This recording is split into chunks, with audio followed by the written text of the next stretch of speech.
Good morning. Business research methods എന്ന സബ്ജക്റ്റിലെ business research എന്ന ചാപ്റ്ററിലെ അടുത്ത ക്ലാസ്സിലേക്ക് നമുക്ക് കടക്കാം. കഴിഞ്ഞ ക്ലാസ്സോടുകൂടി നമ്മൾ ക്ലാസിഫിക്കേഷൻ ഓഫ് റിസർച്ച് ആണ് നമ്മൾ ഡിസ്കസ് ചെയ്തിട്ടുണ്ടായിരുന്നത്. 2 ക്ലാസ്സുകളിലായിട്ടാണ് നമ്മൾ ടോട്ടൽ 10 ക്ലാസിഫിക്കേഷനുണ്ട്. ഡിഫറെൻറ്റ് ബേസിനെ നമ്മൾ റിസർച്ചിനെ ഡിഫറെൻറ്റ് കാറ്റഗറി ആയിട്ട് ക്ലാസിഫൈ ചെയ്യുന്നുണ്ട്. അതിൽ ആദ്യത്തെ ദിവസം നമ്മൾ 5 ഡിസ്കസ് ചെയ്തു. അതിൽ ഏതൊക്കെയായിരുന്നു? ബ്രാഞ്ച് ഓഫ് നോളേജ്, അതിനനുസരിച്ച് ക്ലാസിഫൈ ചെയ്യാം. Then ability to understand the research findings, then nature of data used, then the place where it is conducted, and then business research methods adopted. ഈ 5 ബേസ് വെച്ചിട്ട് എങ്ങനെയാണ് റിസർച്ചിനെ classify ചെയ്തതെന്നാണ് നമ്മൾ ആദ്യത്തെ ക്ലാസ്സിൽ discuss ചെയ്തത്. അതിൻ്റെ തന്നെ സെക്കൻഡ് ക്ലാസ്സിൽ നമ്മൾ ക്ലാസിഫിക്കേഷൻ്റെ ബേസായിട്ട് ഡിസ്കസ് ചെയ്തത് കവറേജ് ഉണ്ടായിരുന്നു. ദെൻ അപ്ലിക്കേഷൻ അല്ലെങ്കിൽ utility or application, time period for the research, then purpose of the study and methodology adopted. ആ 5 ക്ലാസിഫിക്കേഷൻ്റെ അണ്ടറിലുള്ള റിസർച്ചിനെ കുറിച്ചിട്ട് നമ്മൾ ഡിസ്കസ് ചെയ്തു. ഇനി അതിനെക്കുറിച്ച് ഇത് കഴിഞ്ഞിട്ടും നമ്മൾ ഇനി പഠിക്കാൻ പോകുന്ന അടുത്ത ടോപ്പിക്കിലും ഇതിൻ്റെ ഫർദർ ഡീറ്റെയിൽ സ്റ്റഡി നമുക്ക് നടത്താനുണ്ട്. ഇതിപ്പോൾ നമ്മൾ പഠിച്ച ക്ലാസിഫിക്കേഷൻ ആണ്. അടുത്ത് നമ്മൾ പഠിക്കാനായിട്ട് പോകുന്ന ടൈപ്സ് ആണ്. അതിലും ഈ റിസർച്ചുകൾ റിപ്പീറ്റ് ചെയ്ത് നമുക്ക് പഠിക്കേണ്ടതായിട്ട് വരും. അപ്പോൾ അതിൽ കുറച്ച് ഡീറ്റെയിൽ ആയിട്ട് നമുക്ക് പഠിക്കാം. അപ്പോൾ നമുക്ക് ഇനി ഇന്നത്തെ ക്ലാസ്സിലേക്ക് കിടക്കാം. ഇനി നമുക്ക് നോക്കാനുള്ള അടുത്ത ടോപ്പിക് എന്ന് പറയുന്നത് ടൈപ്സ് ഓഫ് റിസർച്ച് ആണ്. ഇത് നമ്മൾ ഡിസ്കസ് ചെയ്ത ക്ലാസിഫിക്കേഷൻ ഓഫ് റിസർച്ച് ആണ്, തെറ്റിക്കരുത്. ഇനി നമ്മൾ ഇന്ന് തൊട്ട് നോക്കാനായിട്ട് പോണത് ടൈപ്സ് ഓഫ് റിസർച്ച് ആണ്. അതിൽ തന്നെ ഒന്നാമത്തെ ടൈപ്സ് ആണ് ബേസിക് റിസർച്ച്. ഒന്നാമത്തെ ടൈപ്പാണ് basic research. Okay, it is also called fundamental research or pure research. Basic റിസർച്ചിൻ്റെ വേറൊരു പേരുകളാണ് fundamental research or pure research. It is mainly concerned with the generalization and the formulation of a theory. നമ്മൾ എന്താ അടുത്തും കൂടിയും പറഞ്ഞുതരാം. It is conducted to initiate a theory or a body of principle relating to a particular phenomena. So അതിൻ്റെ meaning ആണ് ഇവിടെ പറഞ്ഞിരിക്കുന്നത്. It is mainly concerned with generalisation. Already ഉള്ള ഒരു കോൺസെപ്റ്റിനെ കുറിച്ചിട്ട് നമ്മൾ വീണ്ടും സ്റ്റഡി നടത്തിയിട്ട് ഒരു ജനറലൈസേഷൻ നടത്താണ്. And the formulation of a theory. ആ സ്റ്റഡി നടത്തിയതിൻ്റെ ബേസിസിൽ നമ്മൾ എന്ത് ചെയ്യാണ്? ഒരു തിയറി ഫോർമുലേറ്റ് ചെയ്യാണ്. It is conducted to enunciate a theory or a body of principle relating to a particular phenomena. നമ്മളിപ്പോൾ സെലക്ട് ചെയ്ത സബ്ജക്റ്റ് മാറ്റർ അല്ലെങ്കിൽ നമ്മൾ റിസർച്ച് ചെയ്യാനായിട്ട് സെലക്ട് ചെയ്ത ആ ടോപ്പിക്കിനെ കുറിച്ചിട്ട് conducted to initiate a theory, അതിന് റിലേറ്റഡ് ആയിട്ടുള്ള തിയറി എക്സ്പ്രസ് ചെയ്യാനും, or a body of principles relating to a particular phenomena, അതിന് റിലേറ്റഡ് ആയിട്ടുള്ള ബോഡി പ്രിൻസിപ്പിളോ അല്ലെങ്കിൽ തിയറിയോ വീണ്ടും എക്സ്പ്രസ് ചെയ്യാൻ, നമ്മുടേതായിട്ടുള്ള വ്യൂ പോയിന്റിൽ വെച്ചിട്ട് എക്സ്പ്രസ് ചെയ്യാനായിട്ടുള്ള അല്ലെങ്കിൽ അങ്ങനെ ചെയ്യുന്ന ഒരു മെത്തേഡാണ് ബേസിക് റിസർച്ച് എന്ന് പറയുന്നത്. The focus of investigation is not based on the immediate application to verify the usefulness of the theoretical principles. ഇനി ഇതിൽ നിന്ന് ഡെവലപ്പ് ചെയ്ത തിയറി ആയാലും അല്ലെങ്കിൽ അതിൻ്റെ ജനറലൈസേഷൻ ആയാലും ശരി, ഇമ്മീഡിയറ്റ് ആപ്ലിക്കേഷൻ ഒന്നും എക്സ്പെക്ട് ചെയ്തിട്ടല്ല നമ്മൾ ഈ രീതിയിലുള്ള ഒരു റിസർച്ച് നടത്തുന്നത്. ഇപ്പോൾ നമുക്കറിയാം, ഇപ്പോൾ നമ്മൾ ഈ കൊറോണ പൊട്ടിപ്പുറപ്പെട്ട സമയത്ത് അതിനുള്ള വാക്സിൻ ഡെവലപ്മെൻറ്റ് എന്ന് പറയുന്നത് അതിന് ഇമ്മീഡിയറ്റ് ആപ്ലിക്കേഷൻ ഉള്ളതാണ്. അങ്ങനെ അതിൻ്റെ മുകളിൽ റിസർച്ച് നടത്തിയിട്ട് ഈ ഒരു വൈറസിനെ നീക്കം ചെയ്യാനുള്ള ഒരു ആൻറ്റിബയോട്ടിക് അല്ലെങ്കിൽ ഒരു മെഡിസിൻ ക്രിയേറ്റ് ചെയ്യണം എന്നുള്ളത് ഇമ്മീഡിയറ്റ് ആപ്ലിക്കേഷനാണ്. അതിൻ്റെ റിസർച്ച് കഴിഞ്ഞ് അധികം നാൾ കഴിയാതെ തന്നെ നമുക്ക് എന്ത് കിട്ടി തുടങ്ങി, നമ്മൾ അത് ലഭ്യമായി തുടങ്ങി. പക്ഷെ ആ രീതിയിലുള്ള റിസർച്ച് അല്ല ഈ റിസർച്ച് എന്ന് പറയുന്നത്. ഇതിൻ്റെ റിസർച്ച് കഴിഞ്ഞിട്ട് അതിൻ്റെ ഫൈൻഡിങ്സിന് ചിലപ്പോൾ ഒരു ഇമ്മീഡിയറ്റ് ആപ്ലിക്കേഷൻ ഉണ്ടാവുന്നത് യാതൊരു നിർബന്ധവുമില്ല. അപ്പോൾ അതിനർത്ഥം അത്രയ്ക്ക് എമർജൻസി അല്ലാത്ത ഇങ്ങനെ റിസർച്ച് നടന്നിട്ട് അതിൻ്റെ റിസൾട്ട് കൊണ്ട് ഇമ്മീഡിയറ്റ് ആയിട്ട് എന്തെങ്കിലും ഒരു ആക്ഷൻ എടുക്കേണ്ടാത്ത ഒരു ടോപ്പിക്കാണ് നമ്മൾ ഈ റിസർച്ചിൽ undertake ചെയ്യേണ്ടത്. The theory that evolves from the research hold good for all the times and serve the society in long run in a general matter. നമ്മൾ ഈ റിസർച്ച് നടത്തിയിട്ട് അതിൽ നിന്ന് കണ്ടെത്തിയ ഫൈൻഡിങ്സ് അല്ലെങ്കിൽ ആ റിസർച്ചിൻ്റെ result hold good for all the times, എല്ലാ സമയത്തേക്കും ആവശ്യമുള്ളതാണ്. And serve the society in long run. ഈ ഷോർട്ട് റണ്ണിലേക്കല്ല, ലോങ് റണ്ണിലേക്ക്. ഇമ്മീഡിയറ്റ് ആപ്ലിക്കേഷൻ ഉണ്ടാവില്ല, നമ്മൾ നേരത്തെ പറഞ്ഞു. അതുപോലെ ഇതിൻ്റെ റിസൾട്ട് കൊണ്ട് സൊസൈറ്റിക്ക് ലോങ് റണ്ണിൽ, ഷോർട്ട് റണ്ണല്ല ലോങ് റണ്ണിൽ ബെനിഫിഷ്യൽ ആവുന്ന രീതിയിലുള്ള റിസൾട്ട് ആയിരിക്കും ഈ രീതിയിലുള്ള റിസർച്ച് നടത്തിയാൽ നമുക്ക് ലഭ്യമാവാം. It is the researcher's curiosity that lies behind this type of research. അതായത് ഞാൻ നേരത്തെ പറഞ്ഞു, ഇങ്ങനെ റിസർച്ച് നടത്തിയിട്ട് ഇമ്മീഡിയറ്റ് ആയിട്ട് യാതൊരു അപ്ലിക്കേഷനും ഇല്ല. പിന്നെ എന്തിനാണ് ഈ റിസർച്ച് നടത്തുന്നത്? ആ റിസർച്ച് നടത്തുന്ന ആളുടെ ക്യൂരിയോസിറ്റി, അല്ലെങ്കിൽ ആൾക്ക് ആ ടോപ്പിക്കിൽ ആ ഏരിയയിൽ ഇൻട്രസ്റ്റ് ഉള്ളത് കൊണ്ട് ആള് റിസർച്ച് നടത്തുന്നു, അത്രയേ ഉള്ളൂ. പക്ഷെ മറ്റ് ഇത് കഴിഞ്ഞിട്ട് പഠിക്കാൻ പോണ ആ ടൈപ്പില് അങ്ങനെയല്ല. ഈ റിസർച്ച് നടന്നിട്ട് അതിന്റെ റിസൾട്ട് കിട്ടിയിട്ട് വേണം നമുക്കൊരു പ്രോബ്ലം സോൾവ് ചെയ്യാനായിട്ട്.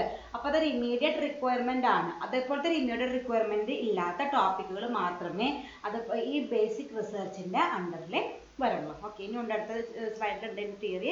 അപ്പോൾ ഇതിൻ്റെ വേറൊരു പേരാണ് fundamental research or pure research. ഇത് നമ്മൾ എന്താ ചെയ്യണമെന്ന് വെച്ചാൽ ഓൾറെഡി എക്സിസ്റ്റൻ്റ് ആയിട്ടുള്ള, ഓൾറെഡി നിലനിൽക്കുന്ന ഒരു ടോപ്പിക്കിനെ കുറിച്ചിട്ട് ഒന്നും കൂടി ജനറലൈസേഷൻ നടത്താനും ഒരു പുതിയൊരു തിയറി ഡെവലപ്പ് ചെയ്യാനും വേണ്ടിയിട്ട് അണ്ടർടേക്കൺ ചെയ്യുന്ന റിസർച്ചാണ് ഈ ബേസിക് റിസർച്ച് എന്ന് പറയുന്നത്.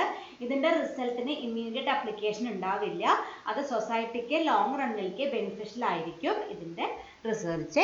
അതുപോലെ ഒരു ഇമ്മീഡിയറ്റ് എമർജൻസിയുടെ ബേസിലല്ല ഈ റിസർച്ച് നമ്മൾ അണ്ടർടേക്കൺ ചെയ്യേണ്ടത്. റിസർച്ചറിൻ്റെ ക്യൂരിയോസിറ്റി ആണ് ഈ തരത്തിലുള്ള റിസർച്ച് അണ്ടർടേക്കൺ ചെയ്യാനായിട്ടുള്ള മെയിൻ റീസൺ ആയിട്ട് വരുന്നത്. Okay, in short, gathering knowledge for knowledge sake is basic research. ഷോർട്ടായിട്ട് പറയുകയാണെങ്കിൽ നമ്മൾ എന്താണ്, നോളേജിൻ്റെ സേക്കിന് വേണ്ടിയിട്ട്, നോളേജ് ഒന്നും കൂടി എൻഹാൻസ് ചെയ്യാനായിട്ട് ഓൾറെഡി എക്സിസ്റ്റൻ്റ് ആയിട്ടുള്ള ഒരു ടോപ്പിക്കിൻ്റെ മുകളിൽ അതുവരെ അവൈലബിൾ ആയിട്ടുള്ള നോളേജിലേക്ക് കുറച്ചും കൂടി കോൺട്രിബ്യൂട്ട് ചെയ്യാൻ വേണ്ടിയിട്ട് നടത്തുന്ന ഒരു റിസർച്ചാണ് ഈ ബേസിക് റിസർച്ച് എന്ന് പറയുന്നത്. Gathering knowledge for knowledge sake is basic research. It forms a basis for the applied research. ഇത് കഴിഞ്ഞിട്ട് നമ്മൾ രണ്ടാമത് പഠിക്കാൻ പോകുന്ന റിസർച്ചാണ് അപ്ലൈഡ് റിസർച്ച്. അത് ഞാൻ നേരത്തെ പറഞ്ഞു, ഇമ്മീഡിയറ്റ് അപ്ലിക്കേഷൻ എഴുതും, അതിൻ്റെ റിസൾട്ട് കിട്ടിയിട്ട് വേണം നമുക്ക് ആ പ്രോബ്ലം സോൾവ് ചെയ്യാനായിട്ട്. ഇപ്പോൾ ബെസ്റ്റ് എക്സാമ്പിൾ കൊറോണ വാക്സിൻ തന്നെ. ആ ഇങ്ങനെ ഒരു വാക്സിൻ ഡെവലപ്പ് ചെയ്തിട്ട് വേണം നമുക്ക് ഈ ഒരു വൈറസിനെ ഓവർകം ചെയ്യാനായിട്ട് പറ്റുള്ളത്. വളരെ ഇമ്മീഡിയറ്റ് റിക്വയർമെൻ്റ് ഉള്ളൊരു കേസാണ്. അപ്പോൾ അങ്ങനത്തെ അതിന് വിളിക്കുന്ന പേരാണ് അപ്ലൈഡ് റിസർച്ച് എന്ന് പറയുന്നത്. ആ അപ്ലൈഡ് റിസർച്ച് നടത്തുമ്പോൾ നമുക്ക് ബേസിക് ആയിട്ട് തിയറട്ടിക്കൽ ഫ്രെയിംവർക്കൊക്കെ നമുക്ക് കുറേ വേണ്ടി വരും. അതായത് ഇപ്പോൾ എന്തെങ്കിലും ഒരു പുതുതായിട്ട് സംഭവം കണ്ടുപിടിക്കണമെങ്കിൽ അതിന് ബാക്ക്ഗ്രൗണ്ട് ആയിട്ട് കുറേ തിയറീസ് വേണം. ആ തിയറീസ് നമുക്ക് ഏതിലൂടെ കിട്ടുക? ഇപ്പോൾ നമ്മൾ പഠിക്കുന്ന ബേസിക് റിസർച്ചിലൂടെയാണ് കിട്ടുക. It forms a basis for applied research. It helps to increase our understanding of certain phenomena or behaviour. അപ്പോൾ നമുക്കിപ്പോൾ ഒരു കോൺസെപ്റ്റിനെ കുറിച്ചിട്ട്, ഇപ്പോൾ സപ്പോസ് ജോബ് സാറ്റിസ്ഫാക്ഷനെ കുറിച്ചിട്ട് നമ്മൾ ഹ്യൂമൻ റിസോഴ്സ് മാനേജ്മെൻറ്റിൽ കുറേ പഠിക്കുന്നുണ്ട്. അതൊക്കെ പണ്ടത്തെ കുറേ ആൾക്കാർ, ഓതേഴ്സും ഇതുപോലെ റിസർച്ചേഴ്സും ഒക്കെ കുറേ റിസർച്ചും സ്റ്റഡിയൊക്കെ നടത്തിയതിന് ശേഷം എഴുതി വച്ചിരിക്കുന്ന കുറേ കാര്യങ്ങളാണ്. അതിൽ അപ്പം നമുക്ക് അത് വായിക്കുമ്പോൾ ഒരു നോളജ് കിട്ടുന്നുണ്ട്. ആ നോളജ് ഒന്നും കൂടി ഇൻക്രീസ് ചെയ്യാനായിട്ട് നമുക്ക് പുതുതായിട്ട് കണ്ടുപിടിക്കുന്ന യാതൊരു ആവശ്യമില്ല. നമുക്ക് നമ്മുടെ നോളജ് ഏതെങ്കിലും ഒരു പെർട്ടിക്കുലർ ടോപ്പിക്കിൻ്റെ മുകളിൽ നമുക്ക് എക്സ്പേർട്ട് ആവാനായിട്ട് അല്ലെങ്കിൽ സ്പെഷ്യലിസ്റ്റ് ആവാനായിട്ട് നമ്മുടെ നോളജ് ഇൻക്രീസ് ചെയ്യാൻ, ഇമ്പ്രൂവ് ചെയ്യാൻ വേണ്ടിയിട്ടാണ് ഈ രീതിയിലുള്ള ബേസിക് റിസർച്ച് സാധാരണ അണ്ടർടേക്കൺ ചെയ്ത്. Helps to increase our understanding of certain phenomena or behaviour. But it does not seek to solve a specific problem. ഒരു പ്രോബ്ലം സോൾവ് ചെയ്യാൻ വേണ്ടിയിട്ടൊന്നുമല്ല, ജസ്റ്റ് ഒരു ജനറലൈസേഷൻ നടത്താനായിട്ട് വേണ്ടി മാത്രം നടത്തുന്ന റിസർച്ചാണ്. Sometimes new principles that govern the working of business organization have to be found out under this research. വളരെ റയർ ആയിട്ട് എന്തുണ്ടാവാം, നമുക്ക് നമ്മുടെ ബിസിനസ്സിൽ ഉണ്ടാവുന്ന പ്രോബ്ലംസ് സോൾവ് ചെയ്യാൻ ആവശ്യമായിട്ടുള്ള എന്തെങ്കിലും സൊല്യൂഷൻ പ്രൊവൈഡ് ചെയ്യാനായിട്ട് ഈ തരത്തിലുള്ള റിസർച്ചുകൾക്ക് സാധിക്കാറുണ്ട്. അത് നമ്മളിപ്പോൾ ഇങ്ങനെ കുറേ വായിച്ചിട്ട് നമുക്കൊരു പുതിയൊരു സൊല്യൂഷൻ ചില കേസസിൽ ഡെവലപ്പ് ചെയ്യാനായിട്ട് പറ്റാറുണ്ട്. പക്ഷെ അത് കമ്പൽസറി അല്ല, ജസ്റ്റ് ഒരു ജനറലൈസേഷൻ മാത്രമാണ് അതിൻ്റെ എന്ന് പറയുന്നത്. ഇനി ബൈ ചാൻസ് അതിൽ നിന്നും ഒരു സൊല്യൂഷൻ ഡെവലപ്പ് ചെയ്യുകയാണെങ്കിൽ അതിന് ഇമ്മീഡിയറ്റ് അപ്ലിക്കേഷൻ ഉണ്ടാവും ചെയ്യും. ഓക്കെ, അപ്പോൾ ഇതാണ് നമ്മുടെ ഒന്നാമത്തെ റിസർച്ച് ആയിട്ട് പറയുന്നത്, ബേസിക് റിസർച്ച്. ഓക്കെ, കഴിഞ്ഞിട്ടില്ല, ഞാൻ ഇതിൻ്റെ ഫീച്ചേഴ്സ് നോക്കാനുണ്ട്. അപ്പോൾ ഇതിൽ 2 സ്ലൈഡിലായിട്ട് അതിൻ്റെ മീനിങ് ആണ് പഠിച്ചത്. നമ്മൾ ഓൾറെഡി ഉള്ള ഒരു കോൺസെപ്റ്റിനെ കുറിച്ച് ഡീറ്റെയിൽ ആയിട്ട് സ്റ്റഡി നടത്തിയിട്ട് ഒരു ജനറലൈസേഷനും ഫോർമുലേഷൻ ഓഫ് തിയറിയും നടത്തുന്ന ഒരു റിസർച്ചിനെ വിളിക്കുന്ന പേരാണ് ബേസിക് റിസർച്ച് അല്ലെങ്കിൽ പ്യുവർ റിസർച്ച് അല്ലെങ്കിൽ ഫണ്ടമെന്റൽ റിസർച്ച് എന്ന് വിളിക്കുന്നത്. Next is features of basic research. ഇനി ബേസിക് റിസർച്ചിൻ്റെ ഫീച്ചേഴ്സ് ആണ്, ജനറൽ ക്യാരക്ടറിസ്റ്റിക്സ് എന്നാ അല്ലെങ്കിൽ ഫീച്ചേഴ്സ് എന്നാ പറയുക. നമ്മളിപ്പോൾ പറഞ്ഞ കാര്യങ്ങൾ തന്നെ ചില കേസുകൾ റിപ്പീറ്റ് ചെയ്ത് വരുന്നുണ്ട്, നോക്കാം. It is related with rules, laws and principles. നമ്മുടെ നിയമങ്ങളും റൂൾസും പ്രിൻസിപ്പിൾസിൻ്റെ ഒക്കെ വളരെയധികം റിലേറ്റ് ചെയ്തിട്ടുള്ള അല്ലെങ്കിൽ അതിന് കൂടുതൽ ഡിപ്പെൻഡ് ചെയ്യുന്ന ഒരു തരത്തിലുള്ള റിസർച്ചാണ് ബേസിക് റിസർച്ച് എന്ന് പറയുന്നത്. It seeks to expand knowledge. നമ്മൾ നേരത്തെ പറഞ്ഞു, നമ്മുടെ എക്സിസ്റ്റിംഗ് നോളജ് ഇംപ്രൂവ് ചെയ്യാനായിട്ട് അല്ലെങ്കിൽ എക്സ്പാൻഡ് ചെയ്യാൻ വേണ്ടി മാത്രമാണ് നമ്മൾ ഈ രീതിയിലുള്ള റിസർച്ച് നടത്തുന്നത്. അല്ലാണ്ട് ഇതിൽ നിന്ന് റിസർച്ച് നടത്തിയിട്ട് അതിൻ്റെ റിസൾട്ട് കൊണ്ട് നമുക്ക് പ്രത്യേകിച്ചൊന്നും കണ്ടുപിടിക്കാനില്ല. Then it is theory based. നമുക്ക് എപ്പോഴും ബേസിക് ആയിട്ട് ഉപയോഗിക്കുന്നത് ഇതിൻ്റെ തിയറിയാണ്. It design and construct new theory. Already നമുക്ക് റെഫറൻസ് ആയിട്ട് എന്ത് ഉപയോഗിക്കും, തിയറി റെഫർ ചെയ്യും. ദെൻ ആ തിയറിയൊക്കെ വായിച്ചതിൻ്റെ ബേസിൽ നമ്മൾ ചിലപ്പോൾ എന്ത് ചെയ്യും, പുതിയ തിയറീസ് ഡെവലപ്പ് ചെയ്യും. It has A collective appeal rather than individual. Individual attention വളരെ കുറവാണ്. നമ്മൾ മൊത്തം, അതായത് ജോബ് സാറ്റിസ്ഫാക്ഷനെ കുറിച്ച് പഠിക്കുമ്പോൾ ജോബ് ചെയ്യുന്ന എല്ലാ എംപ്ലോയീസിൻ്റെയും സാറ്റിസ്ഫാക്ഷനാണ് നമ്മൾ ഇതിൽ പഠിക്കുള്ളൂ, ബേസിക് റിസർച്ചിൽ പഠിക്കുള്ളൂ. അല്ലാണ്ട് ഇന്ന കമ്പനിയിൽ വർക്ക് ചെയ്യുന്ന എംപ്ലോയീസ് അല്ലെങ്കിൽ ഇന്ന ക്വാളിഫിക്കേഷനുള്ള എംപ്ലോയീസിൻ്റെ ജോബ് സാറ്റിസ്ഫാക്ഷൻ എങ്ങനെയാണ്, ആ രീതിയിൽ സ്പെസിഫിക് ആയിട്ട് ഇൻഡിവിജ്വൽ ആയിട്ടൊരു സ്റ്റഡി നടത്തുന്നില്ല. ജനറൽ ആയിട്ട്, അതുകൊണ്ട് ജനറലൈസേഷൻ എന്ന് പറയുന്നത് ജനറൽ ആയിട്ട് കോമൺ ആയിട്ടൊരു സ്റ്റഡിയാണ്, അല്ലെങ്കിൽ collective appeal rather than an individual. It is simply gathering knowledge for the sake of knowledge. നമ്മൾ നേരത്തെ പറഞ്ഞു, ഓൾറെഡി എക്സിസ്റ്റൻസ് ആയിട്ടുള്ള നോളേജിനെ ഒന്നും കൂടിയും ഡെവലപ്പ് ചെയ്യാനായിട്ട്, ഇംപ്രൂവ് ചെയ്യാനായിട്ട് നടത്തുന്ന ഒരു നോളജ് ഗാദറിങ്ങിനെ വിളിക്കുന്ന പേരാണ് basic research. It is gaining knowledge for the sake of knowledge. It may not have any immediate commercial value. നമ്മളിപ്പോൾ ഇതിൻ്റെ റിസർച്ച് കഴിഞ്ഞിട്ട് അതിൻ്റെ ഫൈൻഡിങ്സ് അല്ലെങ്കിൽ അതിൻ്റെ റിസൾട്ട് കൊണ്ട് പ്രത്യേകിച്ച് ഒരു ഇമ്മീഡിയറ്റ് ആപ്ലിക്കേഷൻ വരുന്നില്ല. അതുകൊണ്ടാണ് പറഞ്ഞേക്കുന്നത് immediate commercial value. It may not have immediate commercial value. The intellectual, imaginative and intuitive skill of the researcher are extensively used in this research. ഈ റിസർച്ച് നടത്തുന്ന ആൾക്ക് ഇൻ്റലക്ച്വൽ സ്കില്ല് വേണം, ഇമാജിനേഷൻ പവർ വേണം, intuitive skill വേണം. അങ്ങനത്തെ എല്ലാ സ്കില്ലും, അതിപ്പോൾ ഏത് റിസർച്ചിനായാലും ഈ ക്വാളിഫിക്കേഷൻസും ഈ സ്കിൽസും ഉള്ള ഒരു റിസർച്ചർക്ക് മാത്രമേ, ഒരു ഇൻഡിവിജ്വൽക്ക് മാത്രമേ റിസർച്ച് നടത്താനായിട്ട് പറ്റുള്ളൂ. It lays foundation for applied research. നമ്മൾ നേരത്തെ പറഞ്ഞത് കഴിഞ്ഞിട്ട് നമ്മൾ പഠിക്കാൻ പോകുന്ന സെക്കൻഡ് ടൈപ്പ് ഓഫ് റിസർച്ച് ആയ അപ്ലൈഡ് റിസർച്ചിന് ആവശ്യമായിട്ടുള്ള ഔട്ട്പുട്ട് എന്ന് വെച്ചാൽ റോ മെറ്റീരിയൽ. അതായത് നമുക്കറിയാം, ഏതൊരു കാര്യം ചെയ്യണമെങ്കിലും അതിൻ്റെ ബാക്ക് അല്ലെങ്കിൽ ഇൻപുട്ടായിട്ട് എന്ത് വേണം, ഏതെങ്കിലും ഒരു ഡാറ്റ വേണം. അപ്പോൾ ഈ ബേസിക് റിസർച്ചിൻ്റെ ഔട്ട്പുട്ടാണ് അല്ലെങ്കിൽ ബേസിക് റിസർച്ചിൻ്റെ റിസൾട്ടാണ് അപ്ലൈഡ് റിസർച്ച്. നമ്മൾ രണ്ടാമത് പഠിക്കാൻ പോകുന്ന അപ്ലൈഡ് റിസർച്ചിൻ്റെ ഇൻപുട്ടായിട്ട് വരിക. ആ ഇതിൽ നിന്ന് കിട്ടിയ ഇൻഫർമേഷൻ ബേസ് ചെയ്തിട്ടാണ് നമുക്ക് എന്ത് മുന്നോട്ട് കൊണ്ടുപോകാൻ പറ്റുള്ളൂ, അപ്ലൈഡ് റിസർച്ച് മുന്നോട്ട് കൊണ്ടുപോകാനായിട്ട് പറ്റുള്ളൂ. ഓക്കെ, ഇത്രയും കാര്യങ്ങളാണ് ബേസിക് റിസർച്ചിൻ്റെ ഫീച്ചേഴ്സ് ആയിട്ട് പറയുന്നത്. It related with laws, rules and principle, expand knowledge ആണ്, തിയറി ബേസ്ഡ് ആണ്. ചില കേസിൽ പുതിയ തിയറീസ് നമുക്ക് ഡെവലപ്പ് ചെയ്യാനായിട്ട് പറ്റും. ദെൻ കളക്റ്റീവ് അപ്പീലാണ് ഉണ്ടാവുക. Gaining knowledge for the sake of knowledge ആണ്. കമേഴ്സ്യൽ വാല്യൂ ഉണ്ടാവില്ല. റിസർച്ചർക്ക് ഇൻ്റലക്ച്വലായിട്ടും ഇമാജിനേറ്റീവായിട്ടും പല സ്കിൽസും ഉണ്ടായാലേ പറ്റുള്ളൂ. അതുപോലെ അടുത്ത ടൈപ്പ് ഓഫ് റിസർച്ചായ അപ്ലൈഡ് റിസർച്ചിലേക്ക് നമുക്ക് യൂസ് ചെയ്യാൻ പറ്റാവുന്ന റോ ഡാറ്റയാണ് നമുക്ക് ഈ ബേസിക് റിസർച്ചിലൂടെ ലഭ്യമാവുക. ഓക്കെ, ഇനി അടുത്ത് നമുക്ക് നോക്കാനുള്ളത്, നമ്മൾ നേരത്തെ കുറേ പ്രാവശ്യം പറഞ്ഞിട്ടുള്ളത് തന്നെയാണ് രണ്ടാമത്തെ ടൈപ്പ് എന്ന് പറയുന്നത് അപ്ലൈഡ് റിസർച്ച് ആണ്. അതാണ് നമ്മുടെ സെക്കൻഡ് ടൈപ്പ് ഓഫ് റിസർച്ച് ആയിട്ട് പറയുന്നത് applied research. It is also called practical research or action research. ഇതിന് വേറെ രണ്ട് പേരും കൂടി ഉണ്ട്. പ്രാക്ടിക്കൽ റിസർച്ച് എന്നും പറയാം, വേണമെങ്കിൽ നമുക്ക് ആക്ഷൻ റിസർച്ച് എന്നും ഇതിനെ വിളിക്കാം. It is conducted to find a solution to a problem faced by the society. നമ്മൾ ഈ സൊസൈറ്റി ഫേസ് ചെയ്തുകൊണ്ടിരിക്കുന്ന ഒരു പ്രോബ്ലത്തിനുള്ള സൊല്യൂഷൻ കണ്ടുപിടിക്കാനാണ് ഈ രീതിയിലുള്ള അപ്ലൈഡ് റിസർച്ച് നമ്മൾ കണ്ടക്ട് ചെയ്യുന്നത്. നേരത്തെ പറഞ്ഞത് തന്നെയാണ് ബെസ്റ്റ് എക്സാമ്പിൾ ഇപ്പോൾ നടന്ന റിസർച്ച് തന്നെ, കൊറോണയ്ക്കുള്ള വാക്സിൻ റിസർച്ച്. അത് ഇമ്മീഡിയറ്റ് ആയിട്ട് അത് ഡെവലപ്പ് ചെയ്ത് കഴിഞ്ഞ് എല്ലാ ടെസ്റ്റിങ്ങും കഴിഞ്ഞിട്ട് വേണം നമുക്ക് ആളുകളിലേക്ക് എത്തിക്കാനായിട്ട്. അപ്പോൾ ഈ ഒരു പ്രോബ്ലം സോൾവ് ചെയ്യാനായിട്ട് ഇമ്മീഡിയറ്റ് ആയിട്ട് ചെയ്ത് തീർക്കേണ്ട റിസർച്ച് ആയിരുന്നു അത്. ആ റിസർച്ചിൻ്റെ പേരാണ് applied research. It helps in the solution of problem faced by the society. ഇപ്പം നമ്മുടെ സൊസൈറ്റി ഫേസ് ചെയ്തുകൊണ്ടിരിക്കുന്ന പ്രോബ്ലം സോൾവ് ചെയ്യാനായിട്ട് എന്ത് വേണം? ഇങ്ങനെ റിസർച്ച് നമ്മൾ നടത്തും വേണം. ആ റിസർച്ചിൻ്റെ റിസൾട്ട് വഴിക്കാണ് നമുക്ക് ആ പ്രോബ്ലം സോൾവ് ചെയ്യാനായിട്ട് പറ്റുക. Then it is based on launching of a direct action in regard to a problem for the purpose of finding workable solutions and arriving at conclusions. It is based on launching of a direct action. നമ്മൾ എന്ത് ചെയ്യണം? ഇത് ഈ research നടത്തിയിട്ട് നമുക്കൊരു direct action introduce ചെയ്യാനായിട്ട് പറ്റും in regard to a problem. നമ്മൾ ഏത് പ്രോബ്ലമാണോ സ്റ്റഡി നടത്തിയത് ആ സ്റ്റഡിയുടെ മുകളിൽ നമുക്കൊരു ഇമ്മീഡിയറ്റ് ആയിട്ട് ഒരു ആക്ഷൻ ലോഞ്ച് ചെയ്യാൻ പറ്റും for the purpose of finding workable solutions and arriving at conclusion.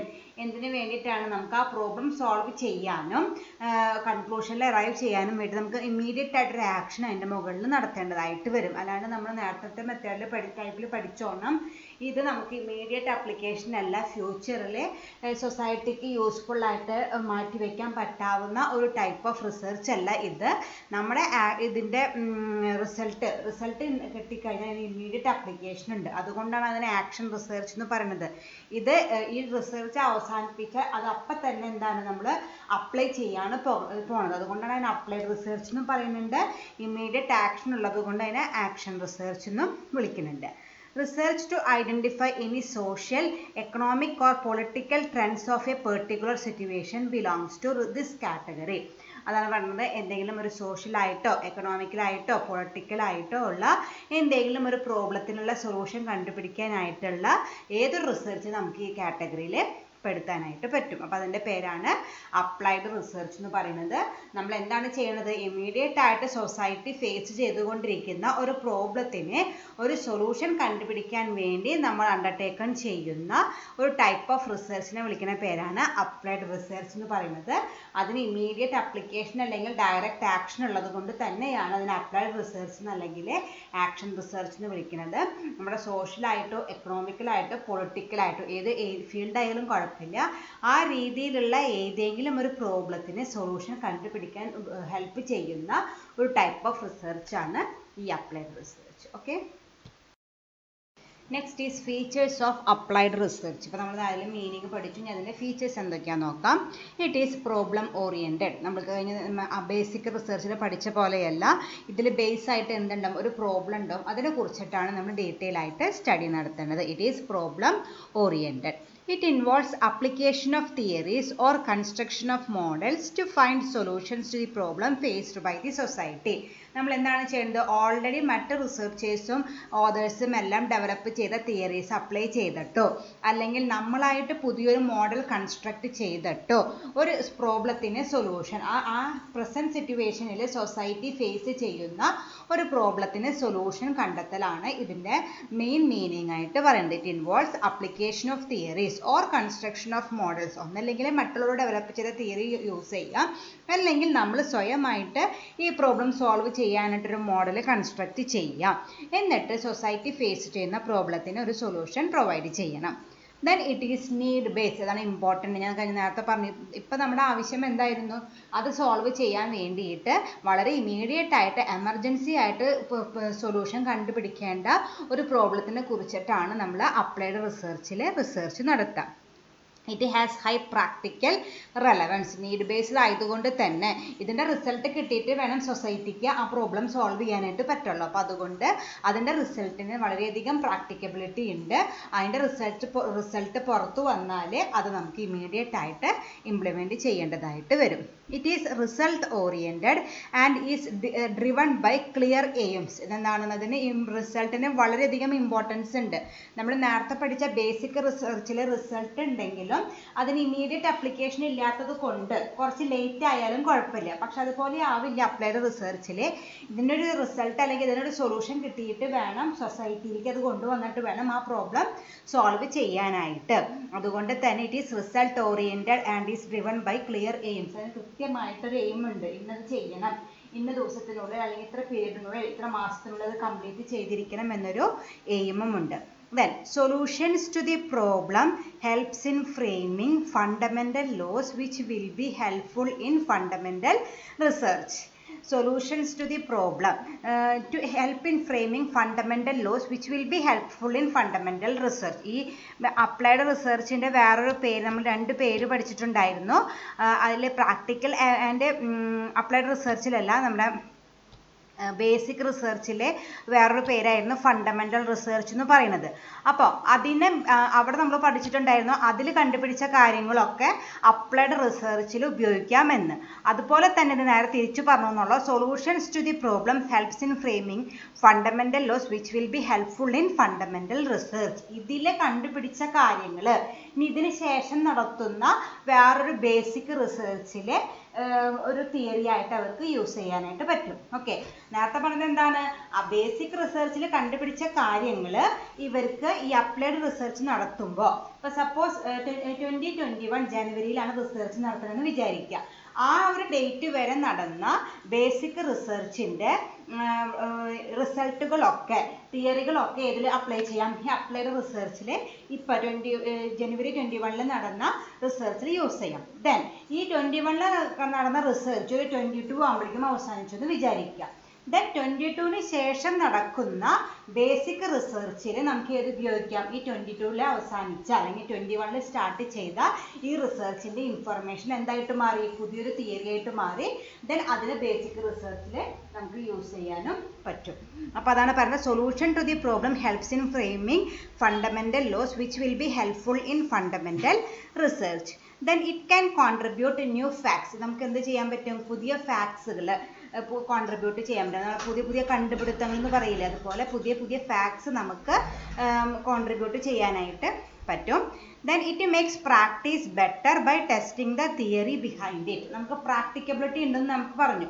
അപ്പം നമ്മുടെ പ്രാക്ടീസ് നമുക്ക് കുറച്ചും കൂടി ബെറ്റർ ചെയ്യാനായിട്ട് പറ്റും by testing the theory behind it. അതിൻ്റെ ഈ തിയറിയുടെ അല്ലെങ്കിൽ ഈ റിസർച്ചിൻ്റെ ബാക്ക്ഗ്രൗണ്ട് ആയിട്ട് നമ്മൾ യൂസ് ചെയ്ത തിയറി ടെസ്റ്റ് ചെയ്തിട്ട് ഇതിൻ്റെ പ്രാക്ടിക്കബിലിറ്റി നമുക്ക് ടെസ്റ്റ് ചെയ്യാനായിട്ട് പറ്റും. നമ്മൾ ഈ ഒരു സംഭവം ഇംപ്ലിമെൻറ്റ് ചെയ്താലേ എന്തെങ്കിലും ആഫ്റ്റർ എഫക്ട്സ് ഉണ്ടാവോ അതൊക്കെ നമുക്ക് ഈ തിയറീനെ ബേസ് ചെയ്തിട്ട് നമുക്ക് ടെസ്റ്റ് ചെയ്യാനായിട്ട് പറ്റും.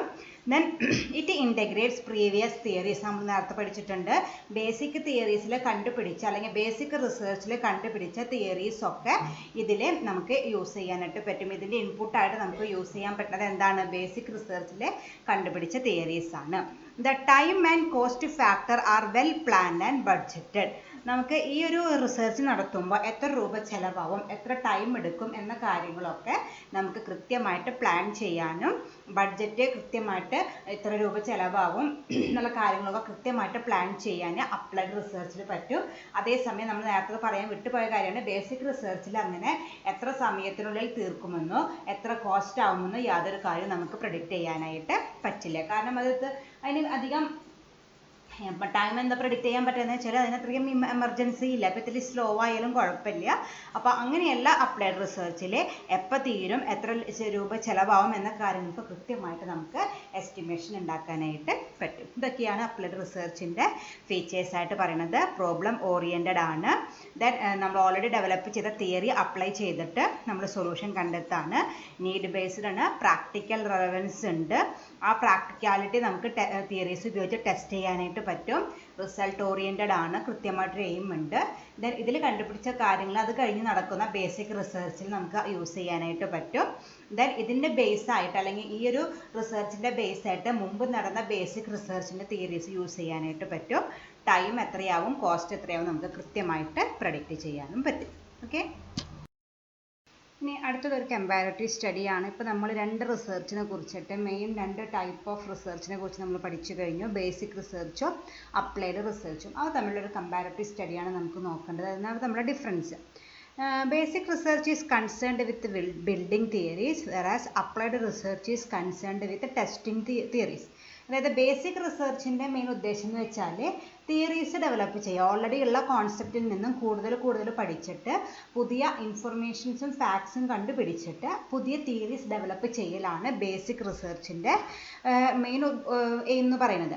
അതേസമയം അപ്ലൈഡ് റിസർച്ച് എന്ന് പറയുന്നത് ഓൾറെഡി ഡെവലപ്പ് ചെയ്ത ബേസിക് റിസർച്ച് ഉപയോഗിച്ച് ഡെവലപ്പ് ചെയ്ത ഈ തിയറീസ് ഒക്കെ ടെസ്റ്റ് ചെയ്യലാണ്. ടെസ്റ്റ് ചെയ്യുന്നതെന്ന് വെച്ചാൽ നമ്മുടെ പ്രോബ്ലത്തിന് ഒരു സൊല്യൂഷൻ കിട്ടാൻ വേണ്ടിയിട്ട് ടെസ്റ്റ് ചെയ്യലാണ് അപ്ലൈഡ് റിസർച്ചിൻ്റെ എയിമായിട്ട് പറയുന്നത്. ഓക്കെ, അപ്പോൾ അതാണ് ഫസ്റ്റ് ഡിഫറൻസ് ആയിട്ട് പറയുന്നത്. Basic research build theories വേറാസ് applied research test these theories. അതുകൊണ്ടാണ് നമ്മൾ നേരത്തെ പറഞ്ഞത് ബേസിക് റിസർച്ചിൽ ഉപയോഗിച്ചതൊക്കെ അപ്ലൈഡ് റിസർച്ചിൽ ഇൻപുട്ടായിട്ട് യൂസ് ചെയ്യുന്നു. അവിടെ കണ്ടുപിടിച്ച സംഭവങ്ങളൊക്കെ നമ്മൾ ഇവിടെ യൂസ് ചെയ്തിട്ട് നമ്മുടെ പ്രോബ്ലത്തിനുള്ള സൊല്യൂഷൻ കണ്ടെത്താണ് ചെയ്യുന്നത്.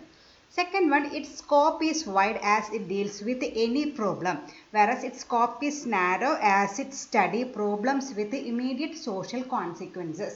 ബേസിക് റിസർച്ചിൻ്റെ സ്കോപ്പ്, അതായത് ഏരിയ ഓഫ് കവറേജ് വളരെ വൈഡാണ്. അത് ഏത് ടോപ്പിക്കിനെ കുറിച്ചിട്ടും നമുക്ക് ഡിസ്കസ് ചെയ്യാനായിട്ട് പറ്റും. അങ്ങനത്തെ ഒരു ടൈപ്പ് ഓഫ് റിസർച്ചാണ് ബേസിക് റിസർച്ച് എന്ന് പറയുന്നത്. പക്ഷെ അതുകൊണ്ട് തന്നെ അതിൻ്റെ കവറേജ് വളരെ വലുതാണ്, ബ്രോഡാണ്. അതേസമയം അപ്ലൈഡ് റിസർച്ചിൻ്റെ സ്കോപ്പ് എന്ന് പറയുന്നത് വളരെ ലിമിറ്റഡ് ആണ്. കാരണം അത് സോഷ്യൽ കോൺസിക്വൻസസ് ഉള്ള പ്രോബ്ലംസ് മാത്രം ഡീൽ ചെയ്യുന്ന ഒരു ടൈപ്പ് ഓഫ് റിസർച്ചാണ്. ഇമ്മീഡിയറ്റ് റിസൾട്ട് വേണം, അല്ലെങ്കിൽ അത് ഭയങ്കര ബുദ്ധിമുട്ടുകൾ പ്രോബ്ലംസ് ഉണ്ടാക്കും. ആ ടൈപ്പ് ഓഫ് പ്രോബ്ലംസ് മാത്രം സ്റ്റഡി ചെയ്യാനായിട്ട് ഉപയോഗിക്കുന്ന റിസർച്ചാണ് ഏത് റിസർച്ച്? Applied research. അതുകൊണ്ട് തന്നെ അതിൻ്റെ സ്കോപ്പ് അല്ലെങ്കിൽ ഏരിയ ഓഫ് കവറേജ് വളരെയധികം ലിമിറ്റഡ് ആണ്. ഓക്കെ, അതാണ് സെക്കൻഡ് ഡിഫറൻസ് ആയിട്ട് വരുന്നത്. Third one is it helps to make practice better. It helps in enhancing knowledge. ഞാനത് അങ്ങോട്ട് തെറ്റി അങ്ങോട്ട് വായിച്ചു പോയി. അതായത് ബേസിക് റിസർച്ചിലാണ് എന്ത് പറയുന്നത്, എൻഹാൻസിങ് നോളജ് വരുന്നത്. ഓൾറെഡി ഉള്ള ഒരു നോളേജിനെ എൻഹാൻസ് ചെയ്യിപ്പിക്കാനായിട്ട്, ഇമ്പ്രൂവ് ചെയ്യിപ്പിക്കാൻ വേണ്ടിയിട്ടാണ് നമ്മൾ ബേസിക് റിസർച്ച് ചെയ്യുന്നത്. പക്ഷെ അപ്ലൈഡ് റിസർച്ച് കൂടുതൽ പ്രാക്ടിക്കൽ ഓറിയൻറ്റഡ് ആണ്. നമുക്ക് കണ്ടുപിടിച്ച കാര്യങ്ങളൊക്കെ എങ്ങനെ കൂടുതൽ പ്രാക്ടീസ് ചെയ്യാം, അതാണ് അപ്ലൈഡ് റിസർച്ചിൽ നമ്മൾ ഡീൽ ചെയ്യുന്നത്. Then it is a abstract in its presentation. It is user friendly as it prepared in common language. Basic research presentation ചെയ്യുന്നത് അബ്സ്ട്രാക്റ്റ് ആണ്. അതായത് രത്നച്ചുരുക്കം മാത്രമാണ് ബേസിക് റിസർച്ചിൽ പറയുള്ളൂ. അതേസമയം നമ്മൾ അപ്ലൈഡ് റിസർച്ചിലാണെങ്കിൽ അതിൻ്റെ ഇമ്പോർട്ടൻസ് എന്താണ്, നമുക്ക് ഇമ്മീഡിയറ്റ് ആപ്ലിക്കേഷൻ ഉള്ളതാണ്. അപ്പോൾ അത് വളരെ ഡീറ്റെയിൽ ആയിട്ട് സിമ്പിൾ ലാംഗ്വേജ് യൂസ് ചെയ്തിട്ടാണ് അപ്ലൈഡ് റിസർച്ച് പ്രസൻറ്റ് ചെയ്യുക. കാരണം എല്ലാ സാധാരണ ആൾക്കാർക്ക് പോലും മനസ്സിലാക്കാത്ത രീതിയിൽ വേണം അതിൻ്റെ റിസൾട്ട്, അതിൻ്റെ ഫൈൻഡിങ്സ് നമ്മൾ എക്സ്പ്രസ് ചെയ്യാനായിട്ട്. അതേസമയം ബേസിക് റിസർച്ച് ഇപ്പോൾ അങ്ങനെ കോമൺ, പ്രത്യേകിച്ച് ഒരു സൊസൈറ്റിക്കോ അല്ലെങ്കിൽ കോമൺ ഇൻഡിവിജ്വൽസിനൊന്നും ആവശ്യമില്ലാത്തൊരു റിസൾട്ട് ആയിരിക്കും അതിൽ നിന്ന് കിട്ടുന്നുണ്ടാവുക. അപ്പോൾ അത് അബ്സ്ട്രാക്റ്റ് രൂപത്തിൽ വളരെ ടെക്നിക്കൽ വേർഡ്സ് ഒക്കെ യൂസ് ചെയ്തിട്ട് വേണമെങ്കിൽ പ്രിപ്പയർ ചെയ്യാം. പക്ഷേ അപ്ലൈഡ് റിസർച്ച് സിമ്പിൾ ലാംഗ്വേജ് ഉപയോഗിച്ചിട്ട് വേണം പ്രസൻറ്റ് ചെയ്യാനായിട്ട്. Next one, it tries to explain why things happen. Then it tries to explain how things can be changed. Basic റിസർച്ചിൽ എന്താ പറയുന്നത് വെച്ചാൽ എന്തുകൊണ്ടാണ് ഈ കാര്യങ്ങളൊക്കെ ഉണ്ടായത്, പണ്ട് ഒരു കോൺസെപ്റ്റിനെ കുറിച്ചിട്ട് എന്തെല്ലാം കാര്യങ്ങളാണ് ഉണ്ടായത്, എന്തെല്ലാമാണ് ആ റീസൺസ്, അത് ഉണ്ടാവാനുള്ള ആ കാര്യങ്ങളൊക്കെ ഉണ്ടാവാനുള്ള കാരണം എന്താണെന്ന് മാത്രമാണ് ബേസിക് റിസർച്ച് നമ്മൾ എക്സ്പ്ലെയിൻ ചെയ്യുന്നത്. അതേസമയം അപ്ലൈഡ് റിസർച്ചിൽ നമുക്ക് കാര്യങ്ങളൊക്കെ എങ്ങനെ ചേഞ്ച് ചെയ്യാൻ പറ്റും, ഇങ്ങനൊരു പ്രോബ്ലം ഉണ്ട്, ആ പ്രോബ്ലം എങ്ങനെ സോൾവ് ചെയ്യാൻ പറ്റും, അതാണ് നമ്മൾ ഏതിൽ കണ്ടുപിടിക്കുന്നത്, അപ്ലൈഡ് റിസർച്ചിൽ കണ്ടുപിടിക്കുന്നത്. ഓക്കെ, അപ്പോൾ basic റിസർച്ചിൽ it explain what are the reasons for happening some things, എന്തുകൊണ്ടാണ് അത് ഉണ്ടായത്. On the other hand applied റിസർച്ചിൽ എന്താണ് ഉണ്ടായത്, എങ്ങനെ നമുക്ക് ഈ കാര്യങ്ങളൊക്കെ സോൾവ് ചെയ്യാം, ചേഞ്ച് ചെയ്യാൻ പറ്റും, അതാണ് അപ്ലൈഡ് റിസർച്ചിൽ എക്സ്പ്ലെയിൻ ചെയ്ത് തരുന്നത്. Its importance is realised in long run, its importance is realised in short run. നമ്മൾ പഠിച്ചു ബേസിക് റിസർച്ചിൽ ഇമ്മീഡിയറ്റ് ആപ്ലിക്കേഷൻ ഇല്ല. അപ്പോൾ അതിൻ്റെ ഇമ്പോർട്ടൻസ് അല്ലെങ്കിൽ അതിൻ്റെ യൂട്ടിലിറ്റി, നമ്മൾ ആ റിസർച്ച് നടത്തിയിട്ട് അതിൽ നിന്ന് കണ്ടുപിടിച്ച ആ റിസൾട്ടിൻ്റെ യൂട്ടിലിറ്റി നമുക്ക് ഇമ്മീഡിയറ്റ് ആയിട്ട് ഫൈൻഡ് ചെയ്യാനായിട്ട് പറ്റില്ല, ലോങ് റണ്ണിൽ നമുക്ക് പറ്റുള്ളൂ. അതേസമയം അപ്ലൈഡ് റിസർച്ചിൽ അങ്ങനെയല്ല, ഇതിൻ്റെ റിസൾട്ട് കിട്ടിയാൽ ഇമ്മീഡിയറ്റ് ആപ്ലിക്കേഷൻ ഉള്ളത് കൊണ്ട് തന്നെ അതിൻ്റെ റിസൾട്ട് നമുക്ക് ഇമ്മീഡിയറ്റ് ആയിട്ട് ജഡ്ജ് ചെയ്യാനായിട്ട് പറ്റും. It cannot be time bounded and cost bounded, but it is time and cost bound. നമ്മൾ കഴിഞ്ഞ ഫീച്ചേഴ്സിൽ പഠിച്ചു. നമുക്കൊരു ബേസിക് റിസർച്ചിൻ്റെ എത്ര ടൈമിൽ കംപ്ലീറ്റ് ചെയ്യാൻ പറ്റും, അതുപോലെ എത്ര കോസ്റ്റ് ആവുമെന്ന് പ്രെഡിക്റ്റ് ചെയ്യാനായിട്ട് പറ്റില്ല. അതേസമയം അപ്ലൈഡ് റിസർച്ചിൻ്റെ ടൈമും കോസ്റ്റും നമുക്ക് പ്രെഡിക്റ്റ് ചെയ്യാനായിട്ട് പറ്റും. അതാണ് അടുത്ത ഡിഫറൻസ് വന്നിരിക്കുന്നത്. Next one, application is not a primary concern versus application is a primary concern. Basic റിസർച്ചിൻ്റെ ഫൈൻഡിങ്സ് അല്ലെങ്കിൽ അതിൻ്റെ റിസൾട്ടിൻ്റെ അപ്ലിക്കേഷൻ ഒരു പ്രൈമറി കൺസേൺ അല്ല. അത് നമുക്ക് അത് ഇമ്മീഡിയറ്റ് അപ്ലിക്കേഷൻ ഇല്ല. അതേസമയം ഒരു അപ്ലൈഡ് റിസർച്ചാണ് നമ്മൾ ക്യാരി ഓൺ ചെയ്യണമെന്ന് വെച്ചാൽ അതിൻ്റെ റിസൾട്ടിനെ എല്ലാവരും ഒബ്സർവ് ചെയ്യുന്നുണ്ടാവും. അതിൻ്റെ റിസൾട്ട് അറിഞ്ഞിട്ട് വേണം സൊസൈറ്റി ഫേസ് ചെയ്യുന്ന ഒരു പ്രോബ്ലം നമുക്ക് സോൾവ് ചെയ്യാനായിട്ട് പറ്റുക. So it's application is important. അത് വളരെയധികം ശ്രദ്ധിക്കുന്ന ഒരു കാര്യമാണ്. And the last one is evaluation of research claims very difficult, whereas evaluation of claims easy. Evaluation of research claims easy. അതുപോലെ നമ്മൾ നേരത്തെ പറഞ്ഞു ഇത് വളരെ ടെക്നിക്കൽ നോളജ് ടെക്നിക്കൽ ലാംഗ്വേജ് ഒക്കെ യൂസ് ചെയ്തിട്ടാണ് പ്രിപ്പയർ ചെയ്യാമെന്ന് പറഞ്ഞു. അപ്പോൾ അതിൻ്റെ റിസർച്ച് ഫൈൻഡിങ്സ് ഇവാലുവേറ്റ് ചെയ്യാനായിട്ട് ഭയങ്കരധികം ഡിഫിക്കൽട്ടാണ് ഏതിൽ ബേസിക് റിസർച്ചിൽ. അതേസമയം അപ്ലൈഡ് റിസർച്ച് ആണെങ്കിൽ നമ്മൾ സിമ്പിൾ ലാംഗ്വേജും യൂസർ ഫ്രണ്ട്ലി ആയിട്ട് കോമൺ ലാംഗ്വേജ് ഒക്കെ യൂസ് ചെയ്തിട്ടാണ് നമ്മൾ പ്രിപ്പയർ ചെയ്യുന്നത് കൊണ്ട് അതിൻ്റെ ഇവാലുവേഷൻ റിസർച്ച് ഫൈൻഡിങ്സ് ഇവാലുവേറ്റ് ചെയ്യാനായിട്ട് വളരെയധികം ഈസിയാണ്. ഓക്കെ, അപ്പോൾ ഇത്രയൊക്കെയാണ് ബേസിക് റിസർച്ചും അപ്ലൈഡ് റിസർച്ചും തമ്മിലുള്ള ഡിഫറൻസ് എന്ന് പറയുന്നത്. അപ്പം വളരെ ഇമ്പോർട്ടൻ്റ് ആയിട്ടുള്ള 2 ടൈപ്പ് ഓഫ് റിസർച്ചുകളാണ് ഇത്. അപ്പോൾ ഇത് മാത്രമായിട്ട് വേണമെങ്കിൽ ചോദിക്കാം. നിങ്ങൾക്ക് 5 മാർക്കിൻ്റെ ക്വസ്റ്റ്യൻ ആയിട്ട് explain these two and differentiate എന്ന് പറഞ്ഞൊരു ക്വസ്റ്റ്യൻ ചോദിക്കാം. അപ്പോൾ ഓരോന്നിൻ്റെയും മീനിങ്ങും ഫീച്ചേഴ്സും പഠിക്കുക. അത് കഴിഞ്ഞിട്ട് ഈ ഡിഫറൻസും കൂടി പഠിച്ചു വയ്ക്കാം. Okay, thank you.